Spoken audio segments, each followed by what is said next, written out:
Sir మా మీద కేసులు అవుతున్నాయి ఇలా చాలామంది ఉద్యమకారులు ఉన్నారు. తెలంగాణ ఉద్యమంలో ఒక్కొక్కరి మీద 10 కేసులు 15 కేసులు అయినాయి. మరి ఆ రోజు భయపడని వాళ్ళు ఇవాళ ఎందుకు భయపడతారు? ఈ కాంగ్రెస్ వాళ్ళు, ఈ దొంగ కాంగ్రెస్ వాళ్ళు కేసులు పెడితే మనం భయపడితే తెలంగాణ రాష్ట్రం వచ్చేది కాదు.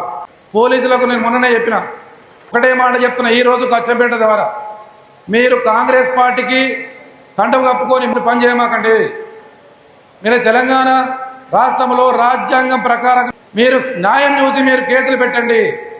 ఎవరో ప్రభుత్వం ఇచ్చిన హామీలు నెరవేర్చలేదని ఓటరుగా, ఒక తెలంగాణ ప్రాంత పౌరుడిగా అతను స్వేచ్ఛను బహిర్గతం చేస్తే పొద్దునే 6 గంటలకు 4 గంటలకు వచ్చి పోలీసులు ఇంటి ముందు నిలబడిపిస్తే అది ఎవరి కొరకు పనిచేస్తున్నారు? పోలీసులు ప్రభుత్వానికి పనిచేస్తున్నా, ప్రజలకు పనిచేస్తున్నారా?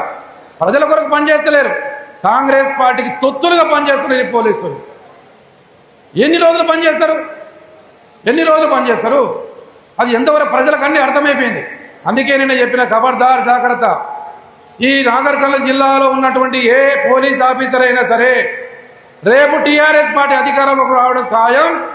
మిమ్మల్ని మళ్ళీ ఇక్కడ లాక్కొచ్చి ప్రజాక్షేత్రంలో నిలబెట్టడం ఖాయమని చెప్పింది. అంత ఊరి వదిలేదేం లేదు.